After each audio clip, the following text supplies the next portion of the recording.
Last time on Square Roots, we visit a foreign continent and judge the locals by the standards of our own culture before teleporting right back home as soon as possible. There, we play with our antenna. Later, an old man asks Nina for a kiss, so we kill him. Take that, creeper.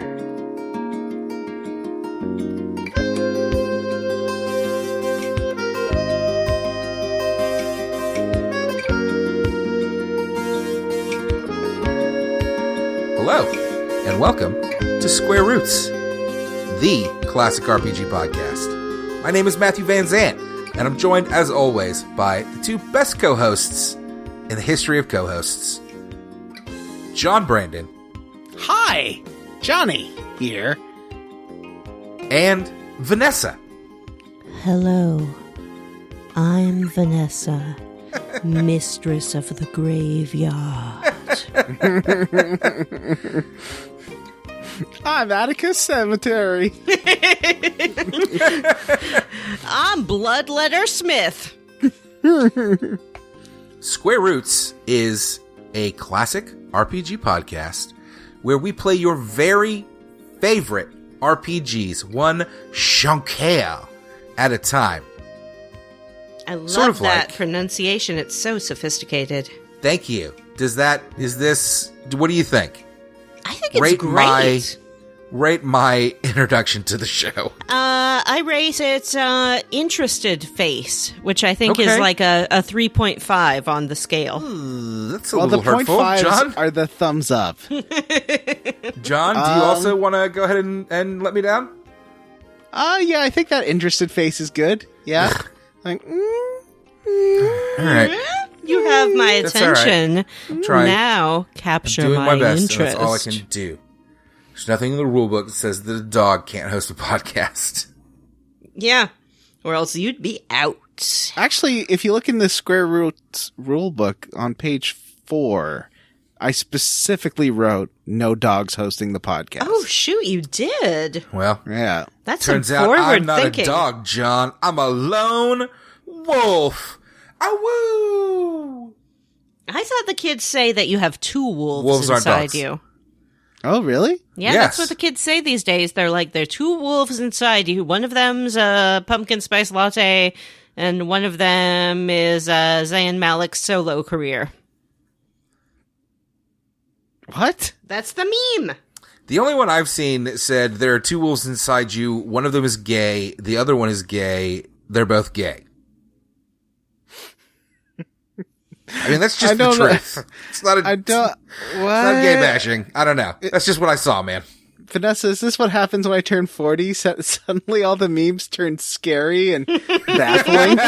Yeah, it's time Oh, to no. just put your phone down. Maybe you can download like the CNN app. That's a great one. The BBC app, the NPR app.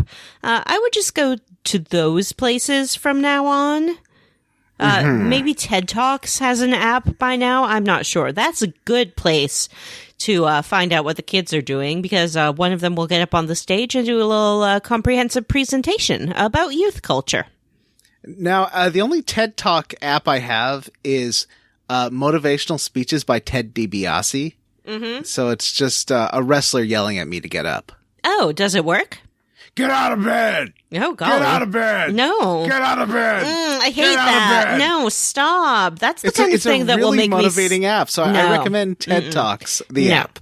That's exactly the kind of thing that will make me stay in bed all day, because you can't tell me what to do. I'm my own woman. So, Yes. Square Roots. As you can see, it's a podcast about video games. This is episode 176, Breath of Fire, Part 7, the penultimate episode. The penultimate episode is always my favorite because we're close to the sweet, sweet end. Well, it would have been if y'all had played up to the correct point. Because it gets bonkers, and I really wanted to talk about it. I'm super bummed out. Oh, we We played. played till where we said we'd play, just because you Ooh, moved is that the true? You haven't listened to goalpost. the new episode, so I don't think that that's actually Oh, canon. Did you put a new point we didn't play to? I also We never recorded a agreed plug for the to that. goddamn Patreon poll. What? John agreed to it. And that's I 2 out of didn't 3 ain't agree bad. to it. I played to the boss. That's as far as I got. Well, I played to that first boss, man. I told you I played it. You said I'll play. You should at least play until that boss fight. And I said, okay, I'll do that. Yeah, I said that you should play until D-Lord. Did you play D-Lord? Oh, I forgot the name of the boss you told me to play to. I did not play until D-Lord. Never agreed to any of this. Well, that's true. You never agreed to anything at all. So we'll encounter D-Lord next time. Yes.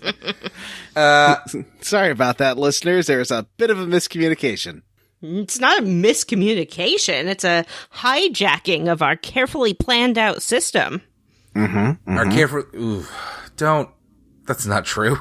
That Our carefully planned out system is that the last episode will be a short episode because we always have so much to talk about. And now the last episode is going to be 4 hours long. I think we'll be fine. It'll be good. It's a long weekend. We can do this. Yeah, long weekend, long ep. That's our motto on Square Roots. Yeah. I mean, it'll come out the week after the long weekend for the listeners, though. Well, I'm not thinking about that. I mean, I'm always thinking about them. Suikoden. Suikoden. No! Suikoden. Oh my goodness! Suikoden. Yes, As if it's Lost true. Odyssey. The Facebook Lost Odyssey. has fucking turned me. Vanessa had me on her team, and Facebook has turned me against her. Vote Suikoden. And that brings me to my next point, which is before we discuss how we leveled up this week, maybe we should take just a moment to talk about our Patreon and the huge poll that's going on right now and ending tomorrow. Yeah, it's a poll for poll. two choices. Jonathan. Your options Brandon. are I love and support Vanessa mother in listens her to this hopes show. and desires, or I hate Vanessa and want her to suffer. And it's up to you which you want to choose. I'm not going to tell you what to do. It's totally up to you. But again, do you love me or do you want me to cry? Those are your two options.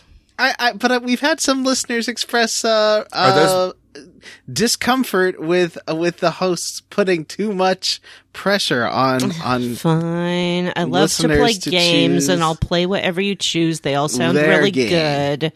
And all of them would be fun choices I hope with their that we'll own play distinct flavor. all of I them know. at some None point. of my choices have been picked at all.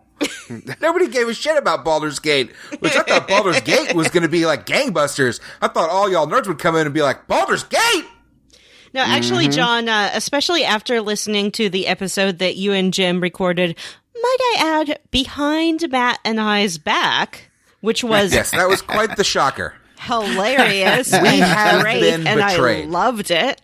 Not as good as Vanessa and I's episode, I have to say. Yeah, for the definitely record. not. But after listening to you talk Thank you, about Vanessa. each game, I am way more hyped for some of the ones that I hadn't really looked into. So, Like what? which ones were there? Refresh my memory. What are we choosing from? Well, it's not going to be Pokemon. It's not going to be Baldur's Gate. It's not going to be Deus Ex. Hey, It's we not don't gonna know. The thing is not closed yet. Pokemon, I think would be fun. I've never true. actually played a Pokemon game. So, there's that. We still don't know whether or not there's plot in these games. There is a plot to the games. You get kicked out of your house, and you have to go from gym to gym, defeating the gym masters, so that you can enter the big final tournament, so that you can become the best Pokemon master of all time. Sounds That's like the real fucking plot. life. Yeah. Deus Ex was almost one of my choices, or it is one of my choices. I can't remember if it ended up on my list or John's list, but I'm all for that. Suikoden, my only It thing ended up with... on my list because you had 3 choices, and I decided to be fucking nice. Oh, well, thank you, Matt. That was very sweet of you. Jesus. I mean, it was very sweet of me, and it would be nice if you would at least remember. I do remember. Because you just told me. And I have the memory capacity to last for, how long has it been? 45 seconds? So yeah, I remember that it was from my list. Suikoden, people are really excited about, and that gets me excited about it. I do want to play it. My only issue is that it seems started playing it. Similar to Breath of Fire, which I am just playing right now, but heck, I don't care. Vagrant Story, I think John said that one was about grown-ups. No, that was Lost Odyssey. Well, they both are, actually. It's a yes. Vagrant Story is like a weird proto-Final Fantasy Tactics game. It is, in fact, set in Ivalice, which is the setting for Final Fantasy Tactics. Okay, in that case, I'm less excited about that one. I do like Tactics, but it's not my fave. There's lots of very slim boys in leather gear With that game. lots of, like, long, with Seymour Guado hair. Yeah. Lots of Seymour Guado hair in that game. And, like, you know, those, I forget the word for them. Let's call them, gutters. They're called the Arrows of Adonis. Right. Lots of that. Like, this game is, the character designs were made by a very horny gay male. John, I wouldn't say that I have a favorite part of men, because I like a lot of things about them. But if I had to choose, that's what I'd pick. Well, we also wouldn't say that you have a favorite game that you want to win, so no need to mention Vampire the Masquerade Bloodlines. The next Golden Sun, I do not remember what you said about it. I kind of assumed that you would interrupt me and talk about Bloodlines for a minute there. Oh, look, I've never played Bloodlines. The only thing I know about Vampire the Masquerade is that when I was in college, there were like these kids and they did vampire LARPing and they would put their hand over their mouth and that meant they were invisible. and they would say, I saw this too. And they would say like, what's the word? You like put your fingers over your eyes and say, obfuscate. Yeah. It was amazing. And I wished I was cool enough to join their club, but I wasn't cool enough. So that's why I want to play it. Also because it has such a enthusiastic fan community, and I think it would be kind of bad. And sometimes kind of bad games make for kind of good podcast series, a la Bard's Tale. Mm-hmm. Golden Sun, I do not remember anything about what you said about it. Golden Sun is a Game Boy Advance RPG, I believe. Is that right? Yeah, and it's by the Shining Force team. I don't know what that that's is. interesting. And it's a 2-part game, and it's a two-parter, and we only got game 1 on the list. So that's fine. Hey, what about the next option? Lost Odyssey is also a game about vampires. That sounded interesting to me. I heard the part about the little stories in them, and you know what's funny? Has good animation. Can I rebut what John said on that episode? Friends, those little stories are fucking super long. Those animations, if I recall correctly, are unskippable and take forever. And there are like 200 of them. And they are all about how you were a vampire who murdered people and the sad stories of the people that you murdered. Oh my god, You're spoilers. not a vampire. And you're spoilers, definitely a vampire. You're not a vampire. And you can skip them if you're not a vampire. You can skip the stories with like holding down X, I believe. Matt hates reading. I played that game. So I that don't could hate be hard reading. for Do you know him. what I hate? Slow crawling text. But you can advance it like super easily. I mean, maybe they've changed it. I played it way back when it came out, and it was I played it when it came out, broken. and you can tap buttons to go through the dialogue. Everything that you were saying right now is a lie, and you cannot prove me wrong. It's physically impossible. There's Baldur's Gate, which nobody wants to play. So Baldur's Gate is a goddamn classic. I've literally had people tell me that they fucking signed up for the Patreon because they want us to play Baldur's Gate. And I think like one person voted for it. Stone Cold Classic. As of right now, I believe there's still at least like 10 votes that have not been cast. So you could really sway this whatever way you want. That's right. Or perhaps if you voted for a game that does not look like it will win, you still have time to change your votes to the winning side, the side of the undead bloodsuckers. Lost Odyssey, apparently. Okie dokes. That's that. Moving on. That's that. All right. So it's time for us to move on to the next segment of the show. The main segment of the show, the most important segment of the show. That's the segment where we talk about how we leveled up. That's right. We've already talked for 20 goddamn minutes, but we're not going to talk about this game yet. We're going to talk about ourselves. Vanessa! Yeah, hi. Would you please go first? Oh, for sure. I saw a movie called Ready or Not. I am so excited to watch that. I saw the trailer and I'd never heard of it, and it looked amazing. I absolutely loved it. I thought it was great. It's hard to talk about it too much without getting into spoilers, but the gist of it, which you can pick up from the trailers, is that a woman marries into this family of very rich people. They have a tradition of playing a game at the stroke of midnight on the wedding night. The game they decide to play is hide and seek, and if they find her, they kill her. Oh no. There are, I don't mean to interrupt. I just want to say this real quick. There are 13 votes uncast. This whole thing could change. All right, I'm back very to excited Vanessa's about level it. up. Sorry, Vanessa. I was researching.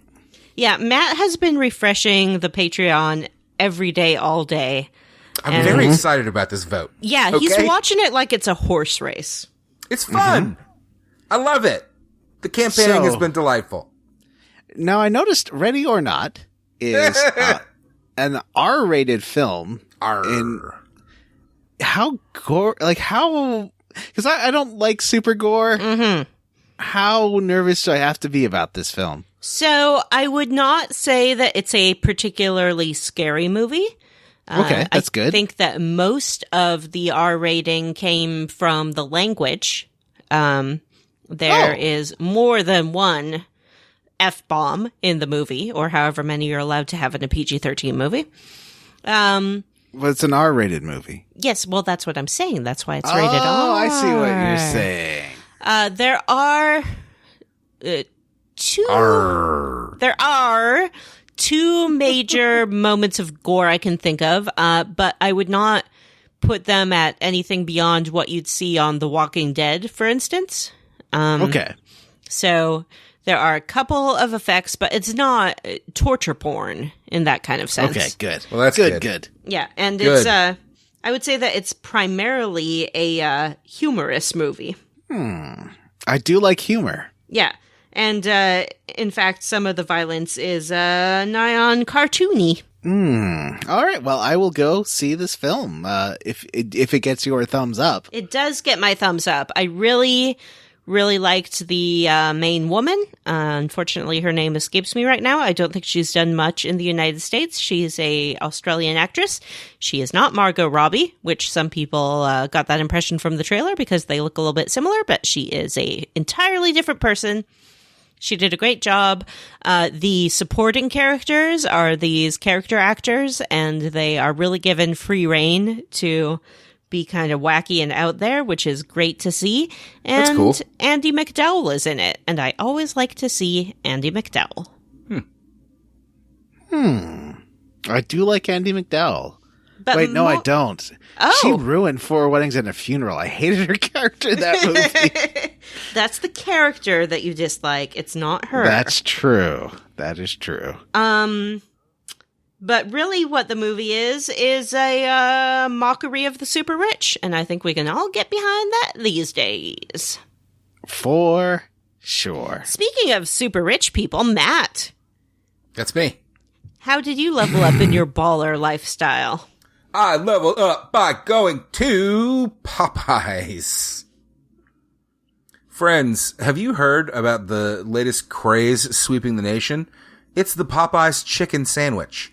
Yeah, I have heard about this. I have never had a Chick-fil-A sandwich. I don't care that much for chicken, although I did have some peri-peri chicken this weekend, and that was good. Yeah, never had one of those. Don't like the fried chicken. There's a place in Seattle, Washington called Ezel's, and if you want fried chicken, that is where you should go. No, Anything else is inferior. But tell us about this Someone who fast legitimately food says sandwich. they don't eat fried chicken, don't take their opinion on fried chicken. Oh my God, it's been there forever, and they have a picture of Oprah on the wall because she loves the chicken. So, I went to Popeyes and had the latest craze sweeping the nation sandwich, the Popeyes chicken sandwich. And it comes in 2 varieties, and I ordered them both. I did not eat them both, but I ate some of both of them. And, in case you were curious, they are delicious. They're amazing. They're fantastic. The original flavor one had some sort of creamy something on it, and it was yummy, and had big old fat pickles and buttery buns, and it was, oh boy. And it was so good. And the spicy variety had a creamy hot sauce on it that was delicious, and it had big old pickles and buttery buns, and I also enjoyed it quite a bit. I don't know which one I liked more. It's impossible to say. And then I had a couple of them biscuits as well, because you can't go wrong. Hi, guys, friends, like, legitimately, the Popeyes that I went to was 30 minutes away from my house. There's no Popeyes around me. I had to go out to, like, the city. Why is everyone so crazy about this sandwich? Why are there lineups and stuff? Is it just new and good? Yeah. It's new and it's super good, and, people online I think are excited about it, maybe because Chick-fil-A is, who they must be competing with this sandwich, and Chick-fil-A's got some kind of nasty politics, and that's a discussion unto itself that we don't need to get into, and people can and should eat wherever they want, and Chick-fil-A sandwiches are really good! I've never had one because they don't serve my kind. Yeah. That's true. And I've never had one because they don't serve John's kind. That's a good point. But some people do, so let's not be cruel. But I do think that people kind of are into this Popeyes chicken sandwich because it is direct competition to Chick-fil-A. I saw a picture online of the Popeye sandwich next to the Chick-fil-A sandwich, and the Chick-fil-A sandwich looked sad and small, and the Popeye sandwich looked hearty and full of ingredients. I mean, they're definitely both fried pieces of chicken that are just doing nothing but destroying your fucking heart. There's a place called Jukes here that does this fried chicken sandwich, and the chicken is like the size of a baseball in there. It's the hardest sandwich to eat, but it was so good. The Popeye sandwich was not too large. It was fatter, and it was great. I mean, they were legitimately, they were so good. And it does kind of bum me out that there's not actually one close to me. So if I do want that, I'm going to have to go there. It's not just something I can have for lunch. Anyway, have the Popeyes chicken sandwich if you have a Popeyes around you, and if you like fried chicken sandwiches. And if you don't, I don't know. Have weird. some Vanessa? bone-on peri-peri chicken. I like Johnny. bones on my chicken. Hi. Hey, man. Bone-in chicken also excellent. Johnny! Hi. How did you level up? Did you eat any good sandwiches? I had half of one of those giant Subway or Safeway sandwiches. The ones that are 10. Yeah, here in Canada, the Safeway sandwich, they make these sandwiches that are like legitimately 1.5 feet long and like 5 inches wide. I ate What's a Safeway? Safeway grocery store chain for the Grocery West store? Coast. Yeah. Okay. Yeah, it's So like like gas station? Because that's what I assumed. no, it's more Johnny does like love him some gas station food. It's not quite Publix level, I think. It's like maybe in between a Food Lion and a Publix for you East Coasters. Food Lion. Food Lion sold fucking kangaroo meat. Well, yeah, I know. That's what I'm saying. It's in between. It's, you know. Okay. I would say that QFC is the Publix equivalent, and Safeway, somewhere maybe a little bit lower, but I don't know how it is in the Canada. I did see that recently in Publix sounds good. rural Washington, some Safeway workers found a whole bunch of cocaine in a banana crate. Yeah. I saw that too. I thought that was hilarious. So Didn't realize it was a Safeway. I have some questions. I've been watching a lot of ASMR videos to chill out after work because I've been working some crazy hours this week. And there's a lot of trends taking over. It's been a while since we've talked about ASMR in here. There's some trends taking over ASMR that I don't like. I find that people are. Was he trying to do ASMR or does he take off his headphones? I thought he was trying to do ASMR and was doing a very poor job, but actually he has walked away. Okay, so things they do in ASMR videos that I don't like that are becoming more and more common. Mm-hmm. One is movement away from role plays to lists of like 2 hours of triggers. Like, that's what every video is called now. It's like 2 hours of triggers to get you to the bed. 2 hours of triggers for the best sleepy time brain explosion.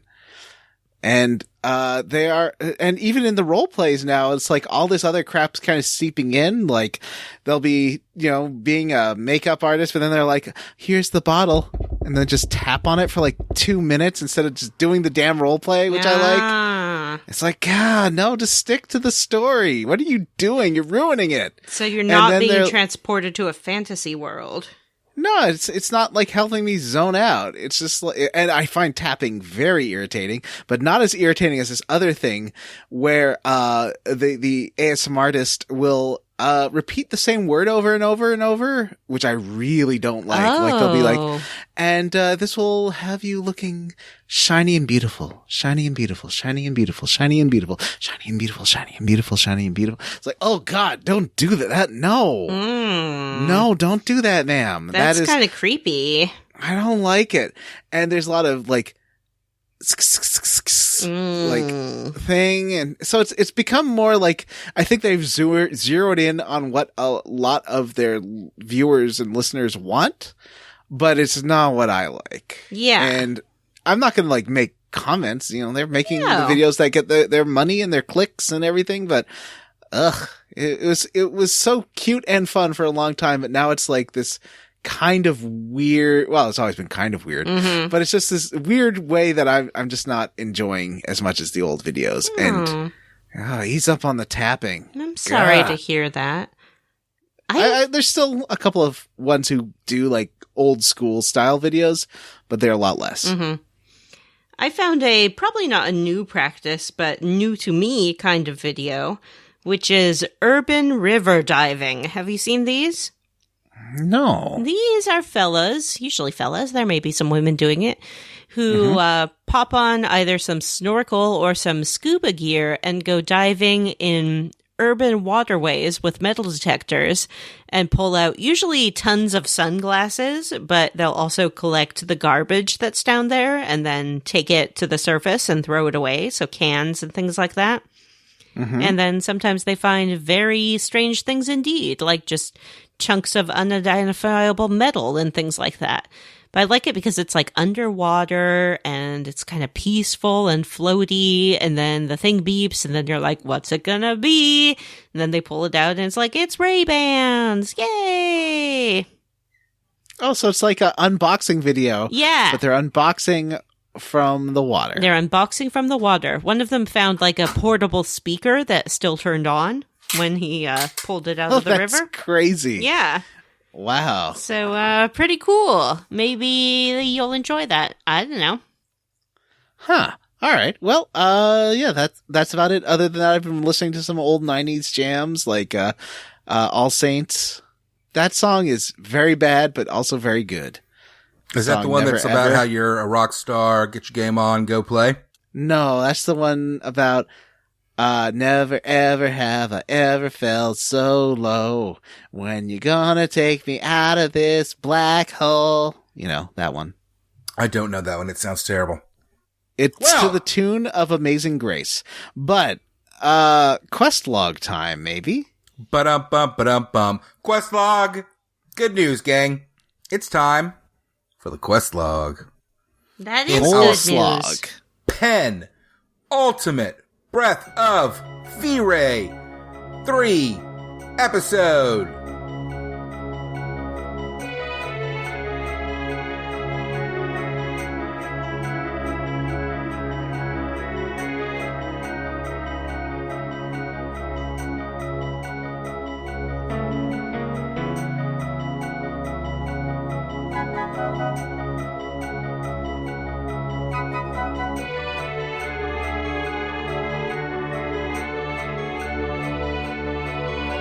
I am breathless in anticipation for finishing this game and moving on to whatever the poll winner is. So, we have discussed before that the Desert of Death, where we will begin this part of the episode,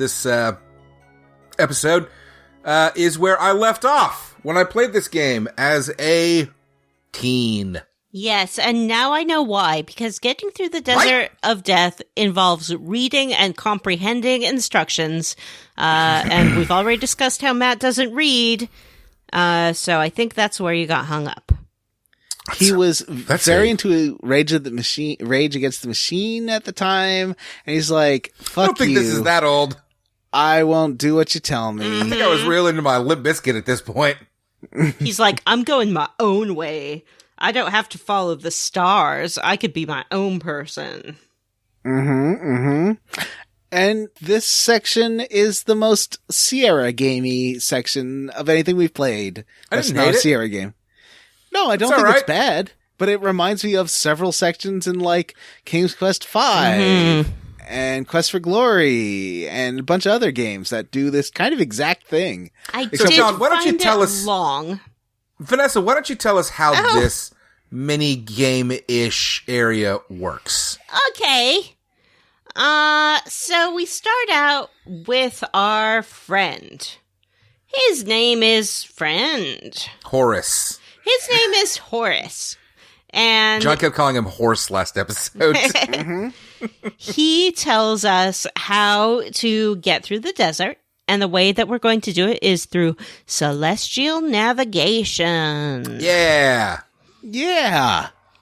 He tells us about the stars in the sky and their placement. He identifies the North Star for us. He tells us about a star that is generally in the west. And he also tells us about the false North Star, which does change position, and you cannot use it as a North Star. And there's like Orion's Belt constellation. There's other stars in the sky as well. He also tells us that we should only go through the desert at night because in the sun is too hot. So we have to travel only at night, just like the Wolf Riders did when they were betrayed by the Troll King and made their journey from the forest to Sorrow's End. And what? Also, we have to stay hydrated. Yeah, you do. It's very important to stay hydrated. That's right. The first time I went out into the desert, I did not pick up water first. Well, yeah, me too, because, okay, speaking of this being a very Sierra gamey thing, I clicked on the water thing, and it's like, oh, let me tell you how water works. And then it's, okay, and then I went to the desert after clicking on the water thing, because I assumed I would get water from clicking on the water thing, but no, you have to click get water afterwards, and it doesn't prompt you to do that after giving you the instructions. And I remember very similar scenarios happening in a couple of Sierra games. So I had to load my game because I was like, well, how do I drink water? Why did you load your game? Why wouldn't you just camp and talk to the Rakta and go back to the home base? Save all that EXP, baby. I didn't know this that is was EXP town. I leveled up like a crazy motherfucker up in here. We also do have a camel. No, a Rakta. A Rakta. And if we get lost, we can ride the Rakta back to the start like a homing pigeon. And ride it. Hey. That's ride your Rakta. Piggy goat camel thing. Hey. And I'm gonna ride my Rakta back to the start. I'm gonna ride till I'm back to the start. So he gives you very specific instructions that you have to ride until the evening star is due west. Yes. And you can figure that out by doing a complete 360. It's sort of like this weird Mode 7 Super Nintendo-y perspective. Yeah, we're suddenly in third person, essentially. Mm-hmm. Yeah. You're still on the overworld, but like it's an endless desert. No, I guess it does change the perspective of the camera too, because you do see the stars. It's really cool, actually. It's beautiful. I think it's gorgeous. I love this perspective. It reminds me of the like land speeder sections from those Star Wars games on the Super Nintendo a little bit. The look of it. So You can figure out what north, south, east, and west is by basically 4 clicks turns you a cardinal direction, and in 16 clicks you'll get back to where you were. So like, pressing left or right will turn you chunks. It's not analog. It's like a this is, digital I chunk. think honestly, this is kind of what fucked me up as a teen, is this weird, like, it moves you like a fucking it moves the camera like an inch to the left or the right when you hit the button, and you have to keep hitting it. If you hold it down, it keeps going. It really confuses me. I found it, just thinking of it as 4 chunks to the left to go look west, 4 that's how I chunks to the thought of right it too, to once I go read that in look the fact. east. I didn't think I've been using a different fact than you. I didn't have these issues at all because the desert floor texture is like striped, and east and west are right along the stripes, and the North Star is there for nice the north. observation, What? Vanessa. Would Yeah. not have noticed Yeah. it. Never Vanessa. noticed it. You're so smart. Yep. Thank you, Johnny. Amazing observation. Well, so what it all comes down to here is that you have to walk for 2 full nights and then some, I think. The way the desert works, you walk in whatever direction, and you want to walk at night, because if you walk during the day, you're gonna get, I don't know what happens, because I never did it, but I assume it like causes you damage the whole time. Yeah, it reduces your max HP permanently, according to one fact I read. I'm sure that The other one means, said it's not for permanently. Yeah, I'm sure that it's similar to the death penalty that you take. Right. Yeah, I think it is like I doubt that. it's permanently. Yeah. But you do walk, so you walk all night, you'll get into a couple of like random battle areas, and then the day will break and you camp, just like you can do, like you normally do in the overworld. And what? So you walk for like 2.5 days and the star drops right below the horizon? No, Is that what it is? It's that it gets due west. As soon as it's due west, That's right. then you turn east, It which took is me like 2 days and like a little bit of the third morning. yeah. And you Or sort third of night, I mean. what I like is you don't have to be super precise. Like you have to just be like generally okay. That's I look to the west and it's pretty much over me. I'm probably fine. And so then you turn east and head east for a long time. For a long time. Basically, you're waiting. Oh, go ahead. I did notice that the written instructions were, I guess, poorly translated, because it said something like, head east until the star dips below the horizon, then keep heading west, or something like that. Like it had an error in the instructions, for sure. Oh. Yeah, because you have to turn north if you want to after the star. And it takes a few days of walking for the star to dip below. But this is great because you're forced to camp every 20 minutes or something. So you can just run through these random battle areas and grind. That's what I did. Oh, I yeah. would Yep. run it up, run until I ran out of mana basically, and then go camp. And there's so then once it's dipped below the horizon, you get these pretty, it's sort of like Desert Bus a bit, that you start noticing all the little details that come as you walk around. Like as you walk east, you get that looks like Big Dipper thing appearing. Yeah, that moves from the south to the west, I mean. I think. No, it moves from the west to east as you Yes, walk. west to east. That's what I meant, east. And there is, I didn't go this way, but I suppose it's a mirage under the false North Star. So you could easily see that and think, oh, there's the thing. I'll walk until I get there and get lost. There is a mirage city under the false North Star. That's crazy. Mm-hmm. They're trying so hard to fuck you up. And I've always said this. When I played this game, GameFAQs did not have a fact for this goddamn game. Right. Yeah, so that I could see that being a problem. So yeah, don't head towards the false city. Keep going north. Eventually, each time at camp you can talk to your different friends there, and they're like, boy, this really, like Nina is just like, we're going the right way, I'm sure, right? right? It's got to be the right way. And Gar is like, is God punishing me? I feel like this is God punishing me. I felt like maybe there's a little something going on between Ray and Momo because... Me too. Oh, did you pick up on that? Yeah, they were a little worried about each other. Yeah, Momo was like, oh, don't talk to me. Talk to, what's-his-name with the fur coat. And then you talk to Ray and he's like, I'm fine, but I'm worried about our little scientist. I'm like, oh, okay. Mm-hmm. Yeah. Are sparks appearing? Maybe. Maybe not. I ship it. Yep. So you and Gar decide to walk. Maybe depends on whoever's in your team. Me and Gar decide to walk on top of this anthill just to see what's going on. See if we can see the end of the desert. And it turns out there's a Wampa beast under it. Yeah. And it's a big old fight. This is a weird dungeon, but it is a dungeon. But I like it a lot.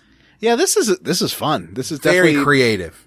Yeah. And I I thought it was kind of quiet and beautiful in a way that you haven't really seen in this game. Mm-hmm.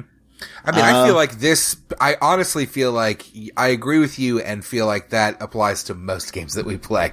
Most games that we play do not have this type of thing. This type of subtle artistic thing. It's nice. Yeah. So you you fight this Wampa beast that's named Manmo. I liked Manmo. Manmo had a funny face and a big mouth and was very, very easy to fight. I turned into the Ice Warrior Dragon and it took like 4 hits. Yeah, that warrior mode is the way to go. It's really good. There's like an improved warrior mode called Myrmidon. I can't remember what the combination for it is, though. Force and Trance, maybe? Okay. And after you defeat Manmo, what's his big thing? Does he do a charm? Is that his toughest attack? That he'll sometimes do a howling and then get your guys to fight each other? Yeah, howling. He got me with howling. He didn't get me, because I never die in this game, but he almost got me with howling.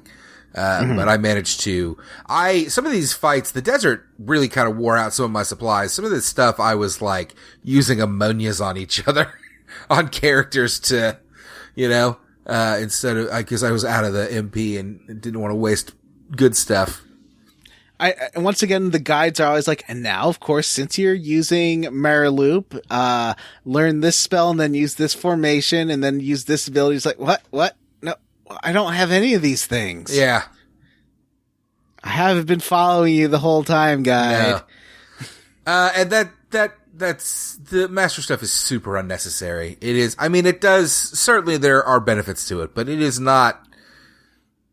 I think if you're doing the master stuff correctly, random encounters are super easy, and I find them kind of challenging. Mm-hmm. I saw a feller on the Twitch machine who was playing this game, and he was having some kind of strategy where he stays very low level and then maxes out the masters and then levels up. I don't know. I didn't understand it. You can't max out the masters without leveling up. That's how you max out the masters. I don't know how it worked, Matt. Nobody. He said he'd kill Ryu and then max out the other people. I don't know.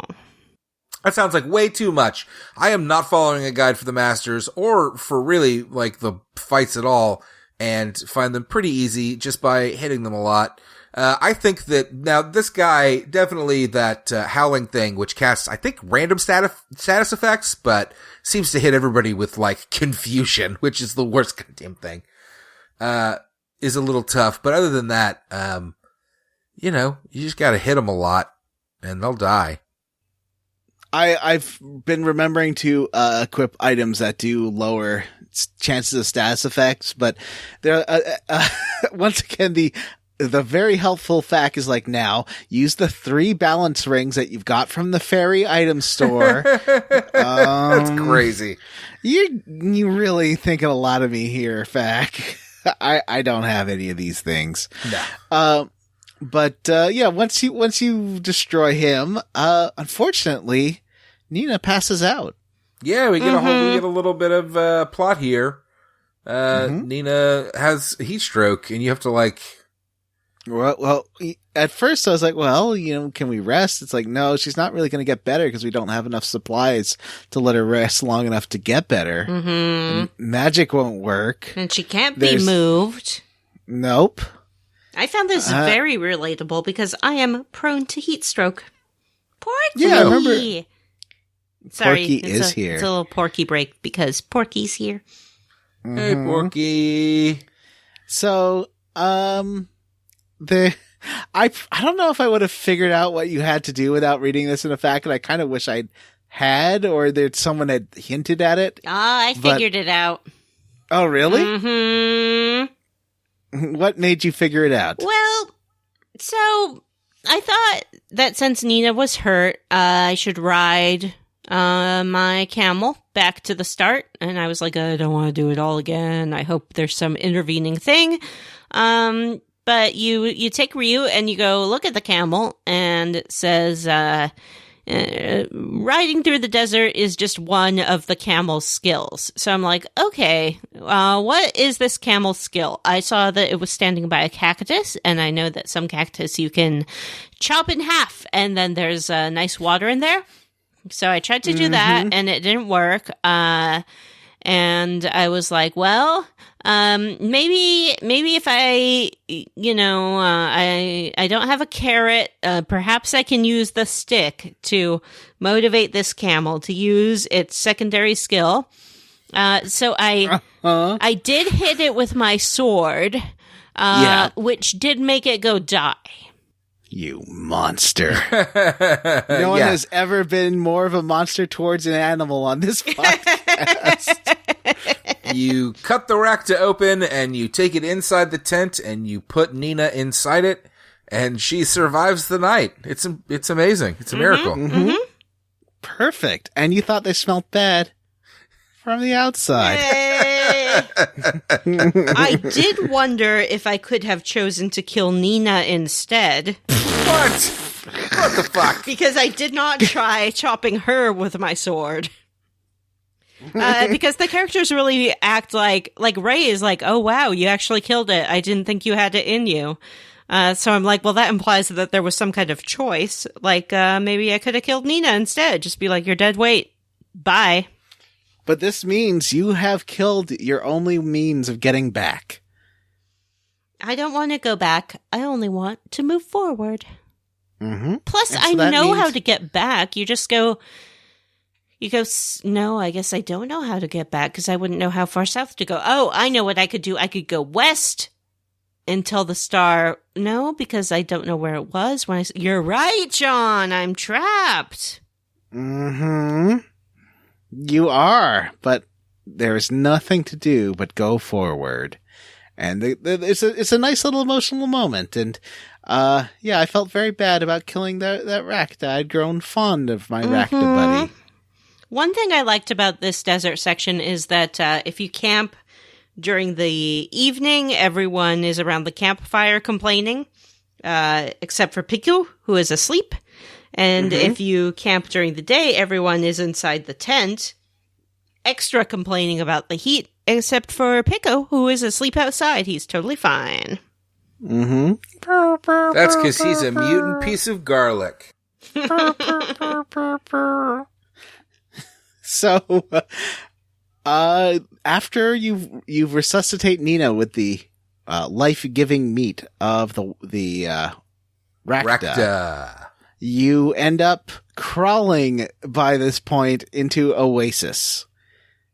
We did it. We made it to the Oasis. And there's a town there with a few people. But what I find hilarious is that these isolated people... who don't apparently get any visitors because we're told over and over again that nobody crosses the desert and survives, they got a hotel there. Yeah. Well, it's for when they don't feel like staying home. I don't know. But I guess, no, doesn't Horus cross the desert sometimes? Oh, does he? I don't know. Maybe he just had heard legend of how to cross it or something. I don't know. So they are very welcoming, and they have amusing accent where they were sort of like, you be resting, you be enjoying, you be getting better, you be sharing, you be taking Rakta. Maybe I sort of have a Yakov Smirnoff vibe from them. Yeah, or like a Yoda I am sort of thing. Yeah. So they are. But we aren't trying to learn their language, are we? No, we're not. And there's like a lady that puts us up, and she's real nice, and everyone's real nice in this town. They're all generous. And it's the other side of the desert, basically. It's funny that it's an oasis, because you would think of an oasis as being in the middle of the desert. But, I mean, I guess it is. But it is an exit to the north onto the mini-map, onto the world map. So, we got a whole new world to explore, gang. Mm-hmm. Don't you dare close your eyes. There's someone in this, when you ask the guy, you're like, oh, hey, we're kind of looking for a god or something. He's like, oh, we don't have that here. Sorry. We don't have anything like that. And they're like, well, what about ruins? Do you have any ruins? You're like, oh, we do be having ruins. Yeah, ruins we be having. Mm-hmm. But God, we be not see it. I did not like the man in the shop who you talk to him and he's like, I tried to cross the desert once. Then you're like, oh, tell us about when. And it gives you two options. You can say, tell us about when you got lost, or tell us about when you went the wrong way. So I said, well, tell us about when you got lost. And he's like, I went 4 days south and 1 day east. And I'm like, no. And then he goes, and I lost something no, I'm not going back into the desert to get whatever crap he left out there for him. Well, I think it's for you. I think it's a very special item. I'm not going. I just got out of that desert. You think I'm going to go there? No way. 4 days. I think these are like end game items. I believe it's the royal sword and something else, but I didn't do it because that takes, I think, another 2 hours each time. Yeah, or I'm not going. Each item. I have to put my foot down somewhere. I'm not doing any of that bullshit. No, thank you.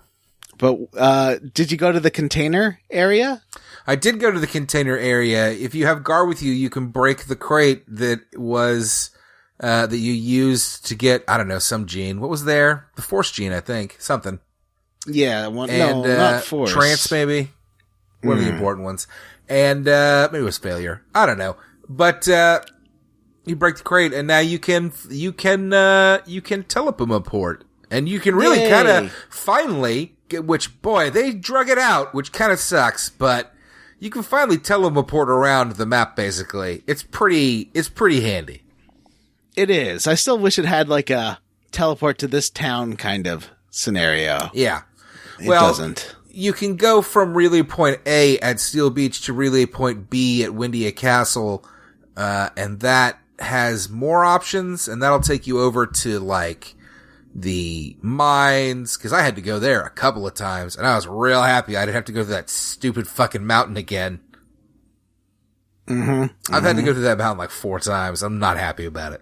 Yeah, it's nice to skip that mountain finally. Yeah, I actually went and just took a whole tour around the world at this point. I went and saw the Masters. I went and got some new ones. I'm currently working on getting... I went and played hide and seek with the kids from Windia. And again, they're not kids now, they're adults. And then I went and fast traveled around the world to find them all. And then each of them is a master. Oh, really? And one of them, one of them teaches you, they all teach you, I think all or maybe 3 of the 4, teach you not skills, but formations, like battle formations. Oh, interesting. One of them is called Chain, and that's the one I'm trying to get because that one sets the whole group's speed at the speed of the point person. Oh, so if you stick like your Momo or someone with high speed up there. Yeah, for me it's Ryu because he's like 6 levels ahead of everybody else, but Ryu in his crazy speed, and then everybody else can, like, Gar is so slow. If everybody had Ryu's speed, it would be these battles would be going a lot faster. Very, very interesting. They are scattered all over the map, though, so it took me a little while. I went back to my fairy town at this point, Vanessa, and do you know what I found? No fairies? My fairies all ate each other. No, that's what happened last time. I thought maybe they'd, be reborn and come back. No, it's not what happened last time. That happened, we talked about it in the chat. Oh, I'm sorry. Last time, I had a population boom. My population was basically maxed out, and I have all these jobs, and one of them is an explorer job, which, sends somebody off to die, which is interesting. Mm-hmm. But anyway, I got through the desert and I came back and, I don't know, I thought I had at least a third of the population hunting, but I came back and there was 0 food and half the population. Oh, so they definitely starved and ate each other. Yeah, that's because I was not horrific. there to tell them to go hunt for food. How terrible. You know what's really strange about it is that I dropped from it's almost 20 and then it dropped and I had 7 people hunting and I still had 7 people hunting, but all the shops, the keepers and stuff had died off and there's only 3 left. And I was like, how are they at 0 food? I don't know how that works. Maybe once shops they run out of food, consume they're out of more food? I don't know. Yeah, maybe. I don't know, but the moral of the story is that a lot of them died. Now, I've started to build them back up, but I also kind of don't give a shit. I'm very close to the end of this game, so I kind of want to finish it. I've got 5 food producers, and I made sure they all had high red values, although I moved the highest red value to exploring because I want to get those sweet relics you can get from exploring. Yeah. So, but I'm near the end. I think there's maybe one more building I can build. But I've got all the jobs and everything. I mean, is there more than one building that you build? Don't they really just build the one big building? Yeah, I think there's one more room because there's a space for one more room in the 8 squares. Once you fill that thing, it's only 2 rows. Once you fill it out, that's it, I think. Yeah. I tried filling me up though. What? Well, I kind of moved. I hit the point where I was like, that building's as big as it's going to get. So I moved all the people that were clearing and building off and moved them into jobs. And then the next time I came back, everybody was dead. And I was like, what happened? Anyway, You monster. yeah, no, they fucking cannibalize each other. It's dark. My fairy village got dark. All of this lead up is taking us to, where we're going next. The ruins, as mentioned at the Oasis. There's a new area and that kind of looks like the colony. It's metal buildings on the mini map. And it's called Caerxhan, I think. It is spelled Caerxhan. Is that me? Care, John. Oh. Caerxhan. John, it's time to learn to care. I do care. And it's a crazy future town. And there's I do love really crazy good, future towns. really expensive weapons here. In the first area, at least, there's a couple of shops. Wait. Go back a second. Did you say Gar can smash crates? Yeah. Oh. He can push them. He can push crates, some crates, and if you push something against a wall, it will break. That's right. I've seen it happen. Okay, now I understand. I thought you meant he would smash him with his fist. I'm like, that's never happened. No. So, it's Future Town. It's Caerxhan. What do you guys think? Did everybody explore and go buy all the fancy, expensive items? I didn't find the store, so I'm going to have to go back and Yeah, and I find didn't find store. that either. But there's lots of there's a bar. Caerxhan is a city, a human city like we humans live in now. No, it's all robots. It's the robots are the robots are the people that live there. Is this a spoiler? No, if you go to the stores, they're run by the goddamn robots. I went into these little buildings and I didn't see any robots running anything. Okay, well, what do you want me to tell you? I'm sorry that you didn't play all the game. There are robots, and they'll sell you stuff. They sell, really strong weapons and good stuff. It's good. Where? At the beginning? Yeah, that first screen is, there's no battles in it. You can just explore, and it is the area that you would go north, is on a road, and the shops are to the south of that. There's 3 in a row. I found a robot that looked like Honey that was passed out. Mm-hmm. But I didn't see any robots selling anything. Well, they're there. So, you go and robots, they tell you stuff, they sell you stuff, and then you go north. And I don't know, it's just, what is this? Like, what are you doing here? You're just fucking exploring these ruins, I guess? Yeah, because, we were told that's where you find God.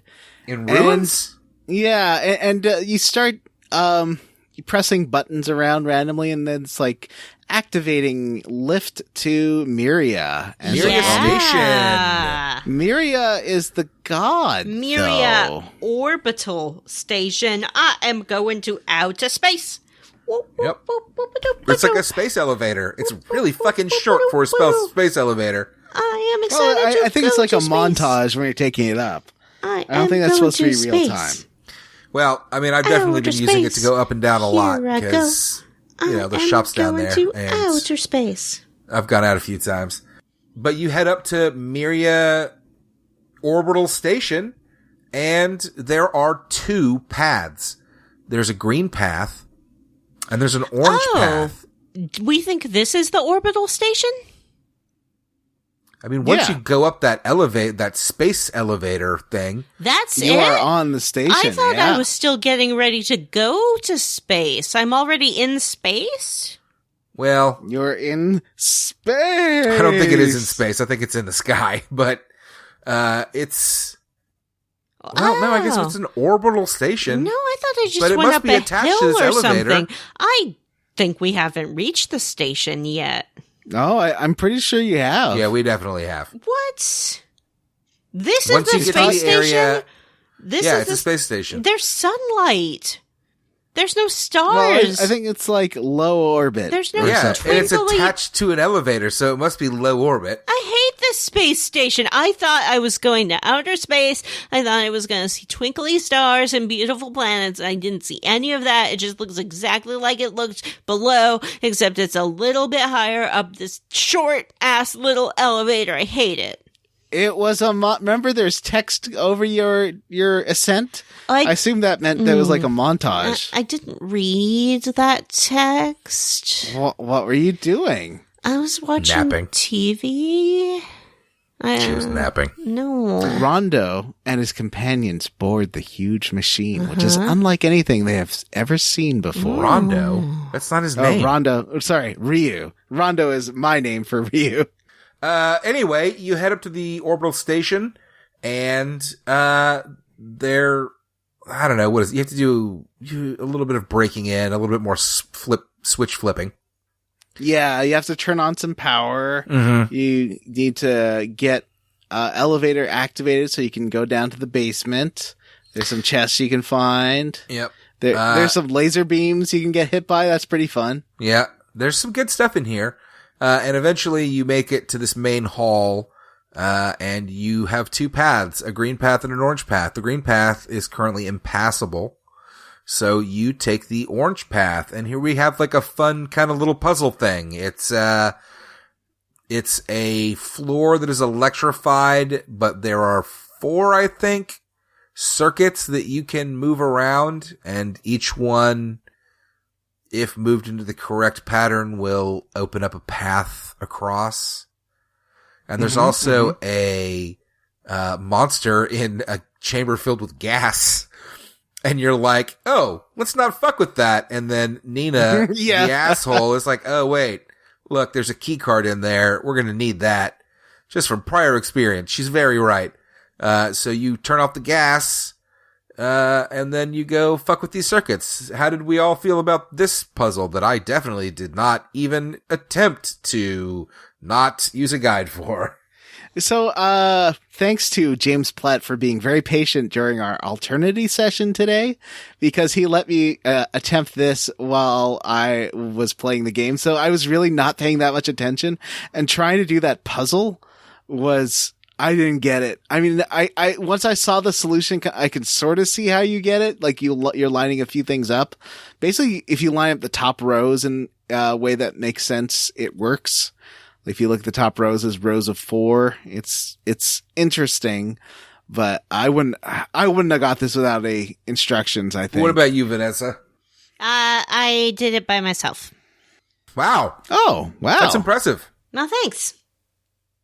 How did you figure it out? It says to activate the switches by overlaying the minus and the plus signs. So I looked at the board and figured out I needed to enter from the right side and go to the left side. Then I used the 3 maps to overlay the plus and minus sides in such a way that I had a path. Well, aren't you fancy? And good news, you reach the end of this and you take an elevator down and have to go through another fucking big ass room. This is that era of PlayStation games where like each area is like pretty fucking large and you have to go explore and figure out where the fuck to go every time, getting into a million fights along the way. Yeah, so you head back up now to the, you sort of take the long way to get to the gas room. And you can go into the gas room, and like right there is the key card. You can just sneak and get it. Except you don't even get a chance to do any mini games or anything because basically Ryu, and I guess, does he bump something? He just makes some noise. I don't know. I thought it was going to make me do a mini game, and I'm glad it didn't because I was really annoyed because I knew it was going to end in a fight either way. Right. But whatever happens, you wake the Chimera up immediately. Yeah. And then we fight it. Yay! Yay! And John, I did the Ryu Kaiser. I think Kaiser is what I used. Maybe not. No, I didn't use Kaiser. I used Myrmidon. And Myrmidon has Aura, which is just like a giant translucent version of yourself punching the monster. Yeah. And it does like 1,500 damage or something. It's crazy. I just use regular vanilla warrior for that, and it is amazing. It does so much damage. I think this guy's got about 10,000 hit points, so he's not a pushover. Vanessa, what Chimera what is? Chimera is an amalgamation of different parts of animals. I believe, and mind you, this is just from memory, that it has the head of a lion, the tail of a snake, and the wings of an eagle, and and it's got back feet as talons, and the torso of a zebra. Wait, what? No, is that not right? I don't think so. I think it's the torso of like an eagle. Right, got the wings and that makes more sense. The back feet. And the brain of a human. Oh. You're a chimera, Terry! I don't believe that's true either. The Sphinx is an intelligent beast, but the Chimera is just an animal. So question. I guess the Chimera, until we killed it, was pretty immortal and had been kept in this lab forever? Is that what happened, do you think? It was kept, like... That's a good point. Frozen by the gas? Yeah, or maybe they just grow them, keep them asleep forever, and then when they get a little too old, kill them and grow another one. That's weird. Well, I didn't write the game. Didn't you, though? Yeah, I did. I did. All right, so we destroy we destroy the Chimera and obtain the key card. And I guess that's it, gang. The next path is the green path, and that's going to take us to the D-Lord. But we're going to have to talk about that next time. I think we're going to finish on Square Roots. The game next time. Yeah, we are going to talk about that next time, and we are going to finish the game next time. Is the D-Lord the final boss? Nope. Do you think that... Sure not. Here's my fan theory, and I haven't looked this up, so I could be right or wrong. I'm pretty sure at this point that Miria's going to be some kind of computer AI. Feeling like you're probably right, and do not have the answer. That's just speculation. I do think you're correct. I think It's going to turn out that God all along was some ancient civilization that probably created the Brood and is scared of what they created. And it's very Star Trek, Yeah, actually. and I bet the computer's going to be like, I calculated that the Brood would destroy the Earth, and so in order to protect it, we had to battle them. Oh, it probably won't even be like that interesting. It won't even be that Miria is going to be the station, and it's going to be like corrupted fucking AI or something. And you're going to destroy that, and then Miria is going to be like, now the world is a beautiful place forever. Because remember, you still got the lady in your dreams, and at this point, I'm fairly certain it's got to be Miria, right? I don't know, but the well, now Miria is a station, so who fucking knows? Hasn't the god been a computer? I feel like that hasn't been any JRPGs we've played for the podcast, but I feel like I've played like 5 or 6 JRPGs with this twist. Yeah, I feel like that's always the case, and I don't know quite where it's coming from. But also, we saw that guy in our dreams who was like, nah, kill them all. You're a dragon. Yeah, who's that guy? And what happened to Tipo? It can't be Tipo either, because we saw him while Tipo was still a child. Yeah, but I am still holding out for my Tipo is a pirate theory. I like yeah, that. I'm pretty sure that's the case. Next time on Square Roots, we will finish the game. And normally, I'm really excited about it. We announced the next game in this episode, so you can sort of prepare. But we'll have to do a special episode after the next episode, after this episode. A special announcement as to who won the game. Yeah, the poll. Who won the game? Who won the poll? Yeah. At this point, listeners, you have one more day to either cast or change your vote to Vampire. It's true. The cutoff date is tomorrow. Assuming you're listening to this the day that it releases, the cutoff date is tomorrow at 11:59 p.m. And if you're not a patron, now's the perfect time to join. Is it? It is. It is. Yeah.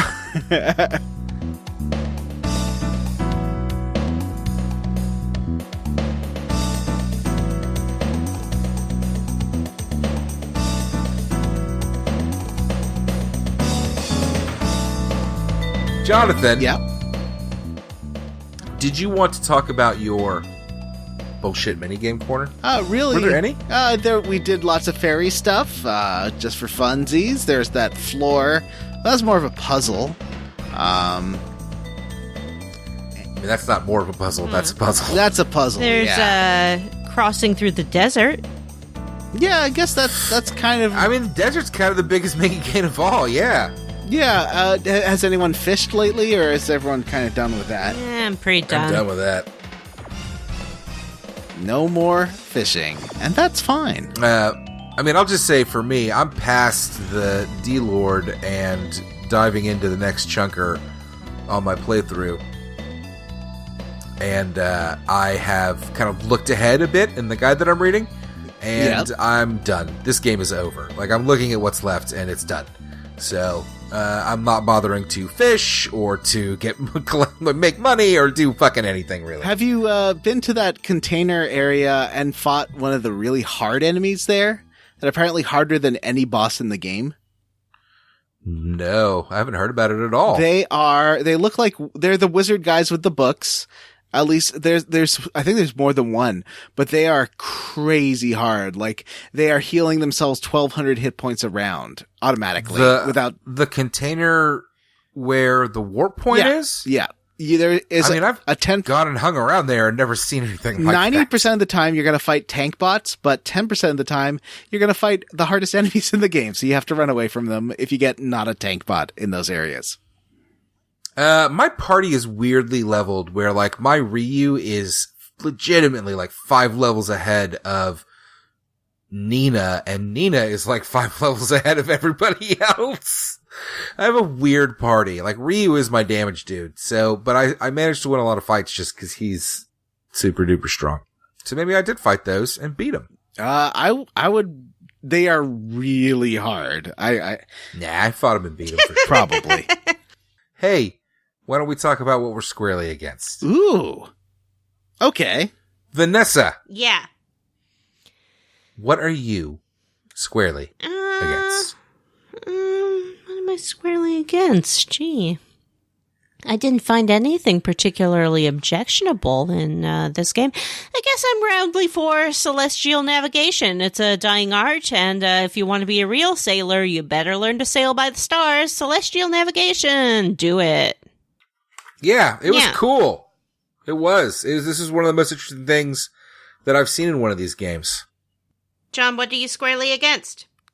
I was going to say roundly for celestial navigation, but Well, I am roundly for stumbling upon more honeys.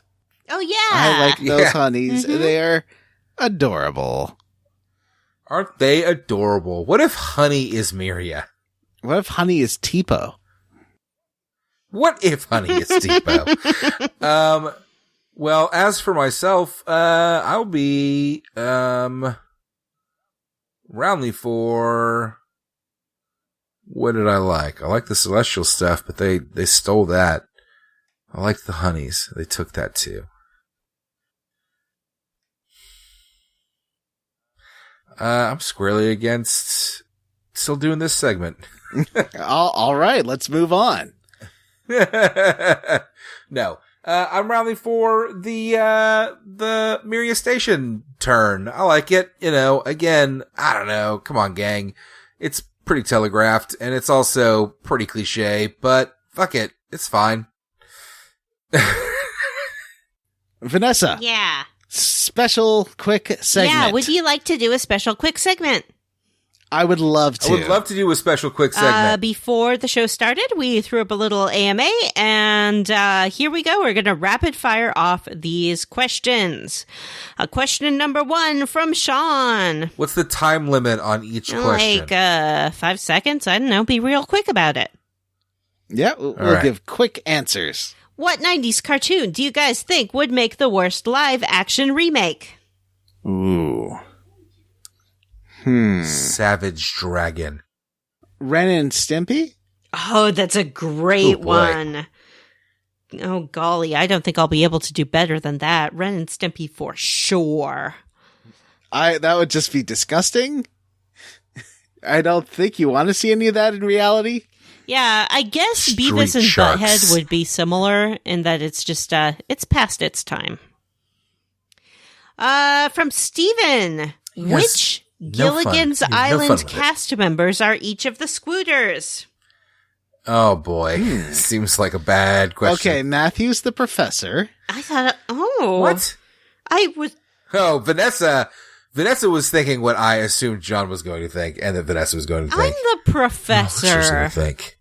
Are you? Of course. Well, you could be Ginger or Marianne as well. Jonathan She can be the Timothy professor, John. Brandon. It is 2019/2008, and Well, then why can't you be Gilligan? you know what? I'm the skipper because I'm full of rage now. Okay. Okay. All right. Oh boy. I think, I mean, I'm the skipper, Jim's Gilligan. Vanessa's the professor, and John is Ginger. What was the hot No, redhead's name? Marianne. Yeah, Ginger's Ginger. the redhead. No, Oh, okay. John's Ginger. John's All right, Mrs. Howell I'll because take he it. wants to be kept. Oh, that's not. Come on. This is way past 5 seconds. All right, Time let's to go. move on. Next question from Samu. Which character from an RPG that you guys have covered are most like your castmates? Ugh. Okay. Okay. Let's see. Do you guys remember that nerdy, brainy lady in Chrono Trigger? That's a Vanessa. Yeah. Yeah. Lucia? Luca. No, She lives on the Luca. second floor. Come on. Oh, right. Upstairs from me. And John is that big burly bear that John was in love with in Phantasy Star 4. Mm-hmm. Grizz? Yeah, that's you. You're Gris. And Matt Okay. is Pico. Really? I was going to say Matt is Cool. Baku from Final Fantasy IX. Oh, yeah. Who's Baku? That was like the dad in charge of the Thieves Guild. I don't know who that is. And what about Jim? I don't know what you're talking about. Ooh, Jim. Jim? Now that's a name I haven't heard spoken in a long time. Can he be Jaster from? Jim is like Jaster from Rogue Yep, Galaxy. that is perfect. Jaster. Next question. Okay, here's a question from Sean. Since next year you guys are only covering sequels, is it only ones that you covered for the show or any sequel? It is. Only ones we've covered for the show. Yes, sequels to games that we have played. Are we sure? Yes, Yes. Matt. You already changed the rules about where we're playing to, which you didn't even successfully do, so come on. Here's a question from Devin. I'm stuck in a cave. Left, right, or forward? I will answer this one. If you are stuck in a maze, you should go left and right interchangeably, like do one left, one right, one left, one right. If you find a dead end, then go back and go the other direction. Then keep your left-right progression until you reach the end of the maze. Now, what is John's... John, please give us your advice for getting out of a maze. Okay. Always hold your hand against the right wall, and eventually you'll get out. All right. Now, listeners, you have to choose between one of these two advices to escape my dungeon. Oh, no. Oh, golly.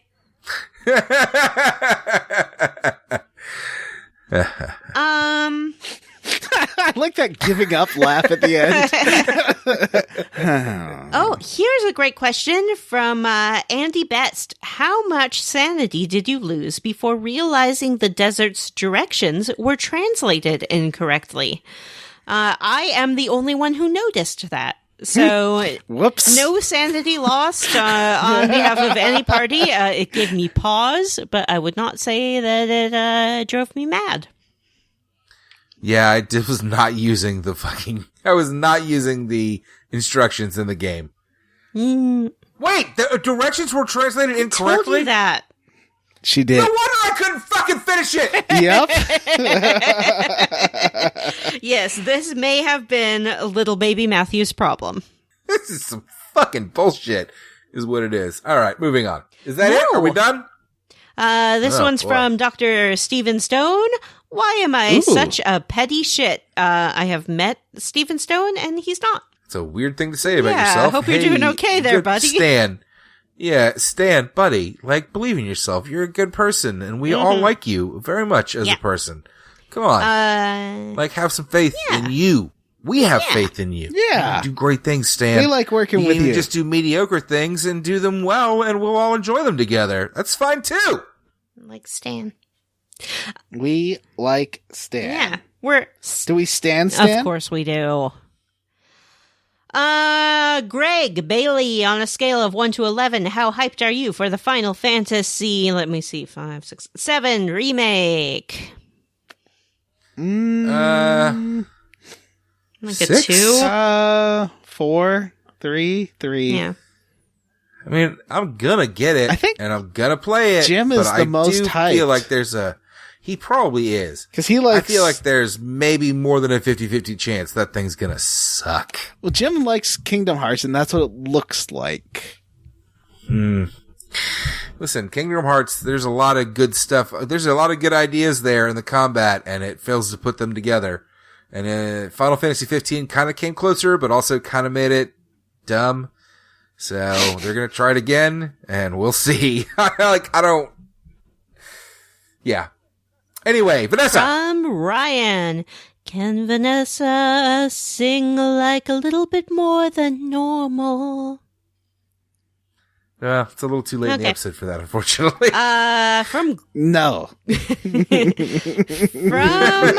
Greg, 2-part question. Part 1, who wants to live forever? Part 2, who dares to love forever?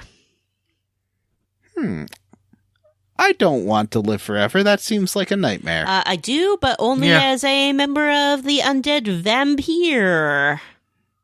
Ooh.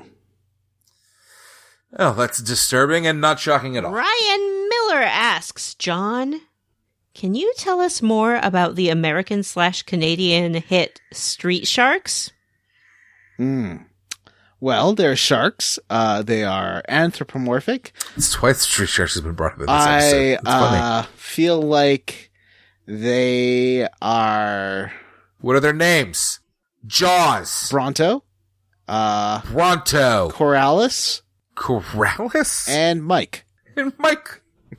Yeah. They aren't as... What kinds of sharks are they? I've seen Street Sharks pornography, but not as much as I've seen SWAT Cats pornography. Oh, those are children's shows. Come on, But at least they're adults. They're adult characters. Little too much for this podcast. They're adult characters. It's fine. It's fine. Also, Ryan would like us to give a shout out to the Amazon rainforest. He wants us to tell the listeners what steps we can take to make it better. I don't know. I'm sure there are lots of organizations out there who are working to conserve the very, very important part of our ecology that is the Amazon rainforest. Keep aware, find a group that is supporting efforts to fight the fire, and then work on whatever kind of restoration is possible. But unfortunately, a lot of that growth is so old that it will not be easily replaceable.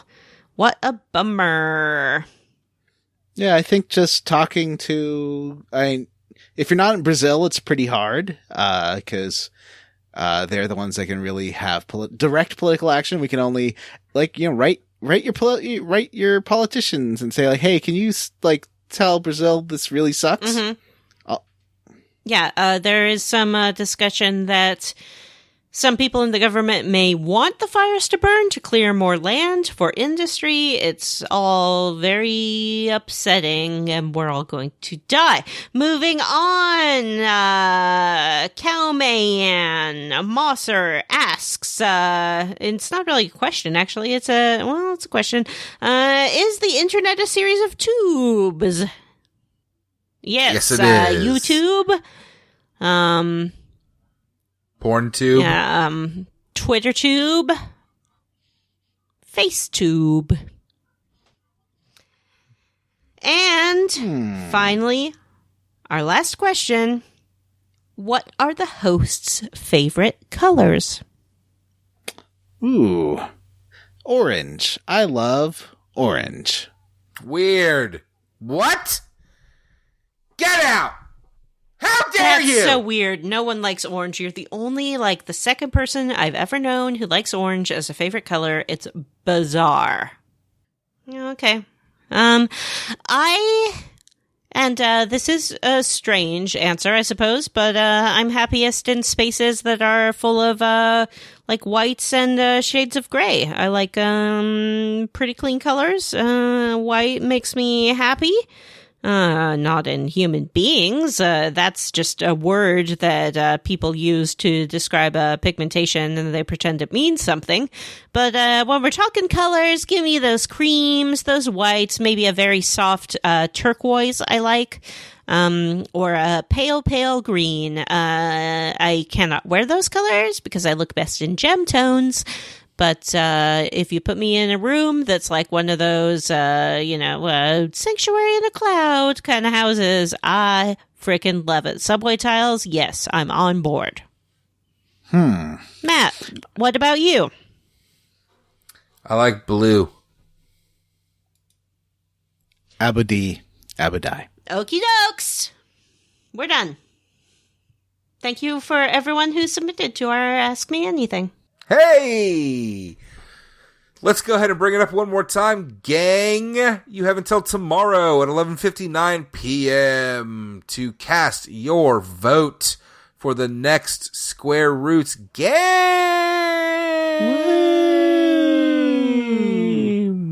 Vanessa, what are our choices? Oh, we've gone through them 5 times. Yeah, we're not doing that. We're going to do... Vanessa, what are our 2 choices that matter? No. Oh, all right. There's also a $3 level where you can get bonus episodes if you don't want to vote. FYI, patrons. Yep. And you get and thank dozens you of eps. Yeah, that's true. Like Detroit Become Human, which we're going to put out in like a week. And yeah, that's going to come out just a little, like September 4th or something, just because we just need a little bit more time. Johnny's had a real hard schedule lately. I'll post that in the Facebook group as well. Yeah. I'm about halfway through that game, maybe more, and I actually like it a lot. I think it's Me super too. fun. I think it's really good. I mean, the controls kind of suck, but... And the dialogue sucks. Dialogue is not good, and it's problematic. Oh, it's fun. Yes. Mm-hmm. Yeah. I have two major problems with that game, which I will share when the time is right. All right. All right. Anyway, as Vanessa said, it's time to thank the patrons. So, a big shout out and a big thank you to C-Real the Wolf, Stu Skeel, Label Sack, Matthew Rogers, Cake Ninja, A Ghost That Doesn't Know He's a Ghost, Pico for Best Character 2019, Not a Fucking Chance, Andy M, Miguel Torres, Race Jenkins, T Bumpkins, Huxley Iguana, Randy Pierce, Patrick Coover, Wash in the Wind, Devin Sloan, Golden Deer Professor, fine, say everyone's name, at least I don't know his man. I'm the best Peoplemon master the world has ever seen. Jonathan Lee, Julian Titus was a ghost the whole time. Florian Jonas Kramer, Jonathan Ellsworth, stop looking at me like that. Resty Kamada, Aaron Bachman. Dijethro, Robert M. Pullum, and How, DJ Ennis, Just Jerry, Jameson, Brady A. Berman, Sean Gonzalez, Nathan Poirot, Sean Walsh, more games with evil playthroughs. You know what would be a great evil playthrough game? Vampire the Masquerade Bloodlines. I feel like this game has, you're just killing people left and right in this game. This game has all the choices in it that would be evil in a BioWare game. But we'll talk about that at the end, I guess. Paget, What game? George Breath of Brady, Fire? Ward Childress, Joseph, Carson Clark, Bobby Midkiff, Paul Birch, Andy Best, Ashley T, Tom, Dustin, Ross Hartley, Benjamin Avner, Cyril the Wolf, Regarth, Kevin Shipley, Reddit is Harold Laudner, Zachary Davis, Gregory, Dr. Stephen Stone, who we like very much, Jason, Megan Sullivan, Trayson Tanoff, Jason! Samu Jason! Mitchell, David Shook, Justin Ham, Pico, and the Chrism Blasters. Oh my goodness. Is a feeling okay. A-okay. A-okay. Eric Garby, John Kasich, Galendo, Jake Dickerson, Robert T, Jared Collins, Vanessa's mom, Corroded Commode Abode, Wonder Swan, Kiva Moser, Brian Stone, Julia Zanella. That's not how Eugene, though. Vanessa's actual mom, Nofford, Cameron Shoei, James Hostetler, Gaping Holes Hungry for Charism, G. Bailey, Brian Pitt, Kyle, Chris Penyak, Naked Orphans is not a good way to start an RPG, Patrick Loves Bears, Mary, Queen of Scots, Alex Dlard, Jordan O'Boyle, Stephen Kroc, Ron, Vanessa's fourth mom, and Matty Jorgensen. Send us an email. You know our email address at squarerootspodcast@gmail.com. If you absolutely cannot be bothered to send an email, come see us on our Facebook group, the Square Roots Podcast Group for smart, cool, very attractive people, and tweet us at Square Roots Pod. Thanks to Stephen Morris for all his amazing covers of Breath of Fire. You can check out his EPs like Relaxin', Mega Buster, Cries of the Planet, Forest VGM, and Summer VGM, which span genres and games and are pretty rad. And there's links to these in the show notes, as well as his Twitter, Patreon, and YouTube. Please rate, review, and subscribe on iTunes, wherever you listen to podcasts. Hey, Johnny. Let me tell you something. What? Thanks for being a pal. For the Square Roots Podcast, I'm Matthew Van Zandt. Coming down the road and back again. Ding, ding, ding. Your heart is true. You're a pal and a confidant. I'm Johnny. And if you call me Johnny. And the ring of doom. Hi, Vanessa. Hi. I'm John Brandon. Or Johnny Brandon. I'm Johnny Brandon. He's Jonathan, I believe Patrick Brandon. I'm Vanessa. It's glamour time. Bye. Bye. If my fully operational fleshlight works. I don't know. We didn't do any Sheev the Incel this episode. I'm really bummed out.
Last question from Jared Collins.